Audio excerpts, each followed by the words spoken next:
la magie dans le Maghreb vous surprendra, dans un monde où sorcellerie et divination se mêlent, les légendes vibrent entre le bien et le mal. Dans la région, on les appelait Saïr ou Sehar. Les sorciers leur nom murmuraient dans les maisons, portés par la peur et le respect. Les femmes étaient souvent plus nombreuses que les hommes à manier les secrets de la sorcellerie. Les sorcières, gardiennes des rituels anciens, connaissaient les herbes, les mots cachés, les nuits où le voile entre les mondes s'amincit. À leur côté vivaient les Caïns, les devins.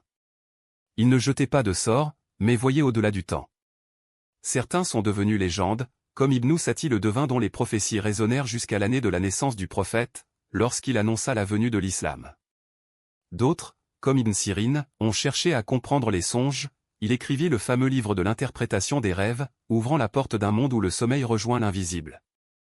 Mais il existait aussi un autre type de voyant, le taraf ou le connaisseur, moins que le devin. Il révélait les secrets enfouis, un objet perdu, un voleur dissimulé, une vérité cachée sous le sable. Au Maroc, chez les Beni Hassan, une femme du nom de Debout marqua les esprits.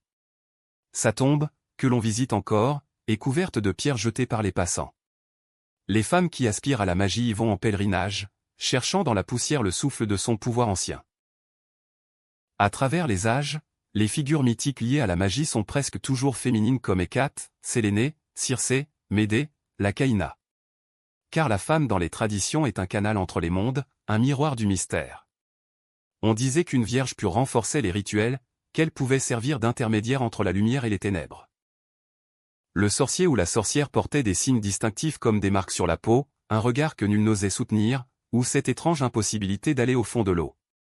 Beaucoup étaient possédés car la possession, disait-on, est le tribut du savoir interdit. Mais tout n'était pas noir. Car au sorcier malfaisant, s'opposait toujours le sorcier bienfaisant, celui qui par un autre sort, pouvait rompre le mal, guérir les envoûtés, et libérer ceux que les ombres avaient pris.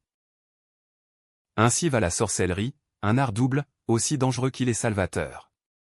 Un chemin de feu, où chaque secret murmuré peut sauver, ou condamner. Embrassez cette aventure et laissez-vous envoûter. Chaque sort, bienfaisant ou malfaisant, sculpte les destins dans un duel de lumière et d'ombre. Plongez dans cet univers fascinant dès aujourd'hui.